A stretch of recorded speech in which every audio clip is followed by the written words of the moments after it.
Bonjour, que sont les radians? À quoi servent-ils en mathématiques et en physique? Et que faut-il retenir sur cette notion? C'est ce que je vais vous expliquer ici. Imaginez que vous êtes une fourmi, vous devez faire le tour d'un cercle, c'est-à-dire que vous allez parcourir son périmètre qui vaut 2πr. Maintenant, si vous devez parcourir un demi-cercle, la distance parcourue vaudra πr. Un quart de cercle, pi sur 2r. Ici, vous prenez un parcours encore 2 fois plus petit, pi sur 4r. Si on se place maintenant sur un cercle trigonométrique, c'est-à-dire un cercle orienté et de rayon 1, la longueur d'un tour va mesurer 2π. Pour un demi-tour, la longueur fera π, puis π sur 2 et π sur 4. On va se servir de ces longueurs pour définir des angles. Autrement dit, sur le cercle trigo, la mesure en radians nous donne à la fois la longueur d'un arc et l'angle associé.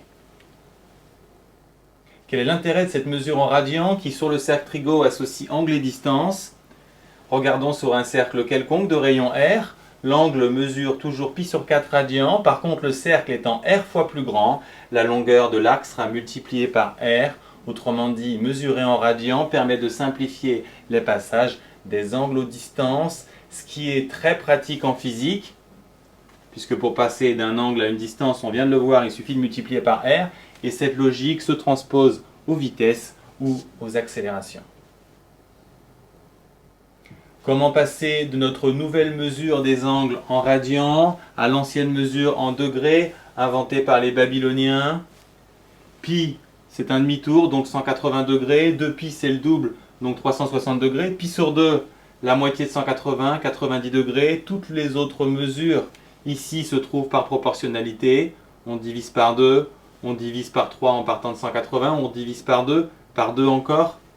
Pi sur 180, évidemment, c'est 1 degré. Et l'observation de cette dernière ligne nous donne un passage direct des degrés au radian ou des radians au degré. On a donc le mode d'emploi pour changer les unités des angles. 7 degrés, c'est 7π sur 180 radians. De même pour n'importe quelle mesure en degrés, qu'on change ainsi en radians en multipliant par π sur 180. Si maintenant on a la mesure en radians, pour l'obtenir en degrés, il suffit de multiplier par 180 sur π. Ici, on peut simplifier par π pour obtenir le résultat suivant. Il est intéressant de remarquer que si la mesure en radians comporte π, on peut tout simplement remplacer π par 180 degrés, ce qui nous donne directement le résultat. Dans tous les autres cas, on multiplie par 180 sur π. Sur une piste de 400 mètres, vous repérez un athlète. L'entrée est ici. Il a donc fait au minimum un quart de tour, donc 100 mètres. Mais il a peut-être au préalable déjà fait un premier tour ou un deuxième tour ou un certain nombre de tours. Ce dont vous êtes sûr, c'est qu'il a fait 100 mètres plus un certain nombre de fois 400 mètres. De même, sur le cercle trigo, il existe plusieurs façons d'arriver en ce point. On peut tout simplement faire π sur 2 ou faire π sur 2 plus un tour ou 2 tours et ainsi de suite. La différence avec l'exemple précédent, c'est que cette fois, les tours mesurent 2π. Il est intéressant de noter également qu'on peut faire des tours à l'envers, c'est-à-dire qu'une fois qu'on est ici, on peut revenir à ce point en tournant dans le sens négatif. C'est pour ça qu'on spécifie K appartenant à Z. Parmi toutes ces mesures, on en privilégie une qui s'appelle la mesure principale. La mesure principale, c'est tout simplement le chemin le plus court en partant du point A. Par exemple, pour cette position, on peut l'atteindre en parcourant le cercle ainsi, en faisant π sur 2, ou comme ceci, moins 3π sur 2, et très clairement, on privilégie ce parcours qui mesure π sur 2. Si vous prenez maintenant un point qui est situé dans la partie basse du cercle, le parcours le plus court est évidemment celui-ci, qui sera négatif puisqu'on parcourt le cercle trigo dans le sens inverse du sens de référence. Enfin, très important, le point le plus éloigné du point A est en face.